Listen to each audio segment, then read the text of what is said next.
आ गइल भाई बहिनी के दिन कहाँ बारू हमारे बोलाई बहिनी फिर आ गइल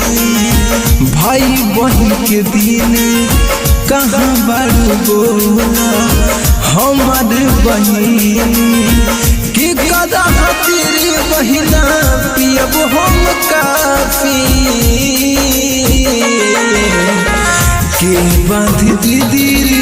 हमारा के राखी के बांध दीदी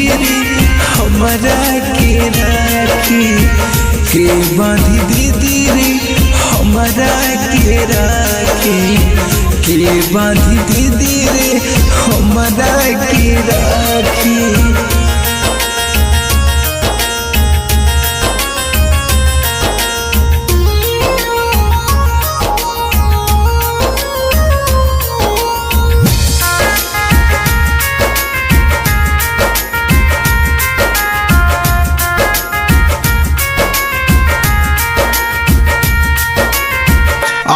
चाहतानी बाकी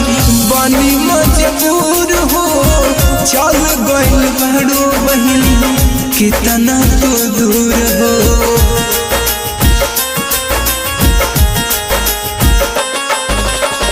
अब चाहतानी बहिनी बनी मजबूर हो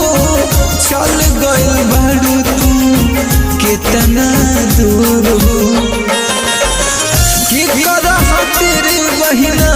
पियब हम काफी कि कदा तेरी बहिना पियब हम काफी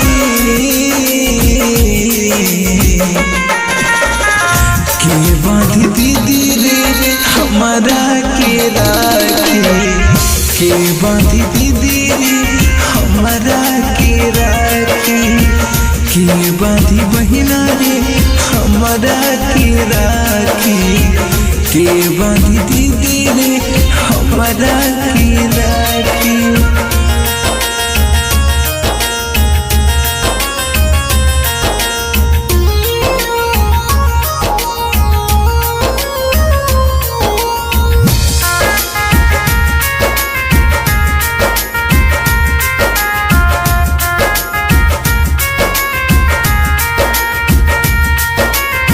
खुश रह हरदम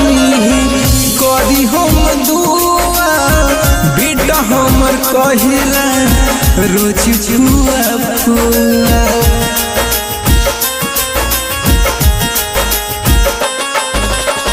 खुश रह हरदम करब हम दुआ बेटा हमर कहिला रोज छुआ फुआ तेरे बहिना पियब हम काफी कि कदा तेरे बहिना पियब हम काफी के बांध दीदी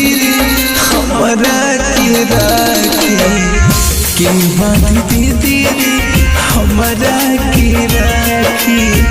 के बांध दीदी हमारा के राखी